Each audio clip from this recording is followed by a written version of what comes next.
Motor வாகன சட்டத்தின் கீழ் அதிவிசேட வர்த்தமானி அறிவித்தலில் பிரசுரிக்கப்பட்ட இரு ஒழுங்கு விதிகளுக்கு போக்குவரத்து, நெடுஞ்சாலைகள் மற்றும் நகர அபிவிருத்தி அமைச்சின் அலுவல்கள் பற்றிய அமைச்சரின் ஆலோசனை குழு அனுமதி வழங்கியுள்ளது. 203ஆம் அத்தியாயமான மோட்டார் வாகன சட்டத்தின் கீழ் 2463 கீழ் 4ஆம் இலக்க அதிவிசேட வர்த்தமானியில் பிரசுரிக்கப்பட்ட சாரதி உரிமை அறவீட்டு தொடர்பான ஒழுங்கு விதிகளை திருத்துவதற்கும் 2464 கீழ் 52ஆம் இலக்க அதிவிசேட வர்த்தமானியில் பிரசுரிக்கப்பட்ட சாரதி அனுமதி பத்திரத்தின் செல்லுபடியான காலத்தை தற்காலிகமாக நீடித்தல் தொடர்பான ஒழுங்கு விதிகள் என்பதற்கு குழு அனுமதி வழங்கியுள்ளது. போக்குவரத்து, நெடுஞ்சாலைகள் மற்றும் நகர அபிவிருத்தி அலுவல்கள் பற்றிய அமைச்சரின் ஆலோசனை குழுவும் அதன் தலைவரும் அமைச்சர் பிமல் ரத்நாயக்கவின் தலைமையில் அண்மையில் கூடிய போதே இந்த ஒழுங்கு விதிகளுக்கு அனுமதி வழங்கப்பட்டுள்ளது. கூட்டத்தில் பிரதி அமைச்சர் வைத்திய பிரசன்ன குணசேன மற்றும் இரங்க குணசேகர் ஆகியோர் கலந்து கொண்டனர். போக்குவரத்து துறை சார்ந்த பிரச்சினைகளுக்கு தீர்வு காணும் பொருட்டு போக்குவரத்து, நெடுஞ்சாலைகள் மற்றும் நகர அபிவிருத்தி அலுவல்கள் பற்றிய அமைச்சரின் ஆலோசனை குழுவினால்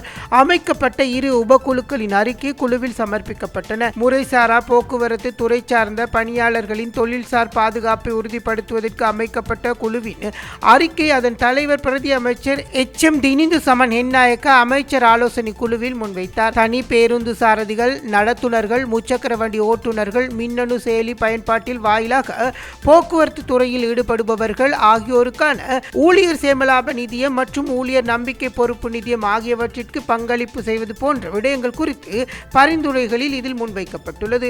போக்குவரத்து துறையுடன் தொடர்புடைய இதர சேவைகளை உருவாக்குவதற்கு வணிக மாதிரிகளை உருவாக்குவதை நோக்காக கொண்டு அமைக்கப்பட்ட உபக்குழுவின் அறிக்கையை அதன் தலைவர் பிரதி அமைச்சர் சத்துரங்க அபசிங்க அமைச்சர் ஆலோசனை குழுவில் முன்வைத்தார்.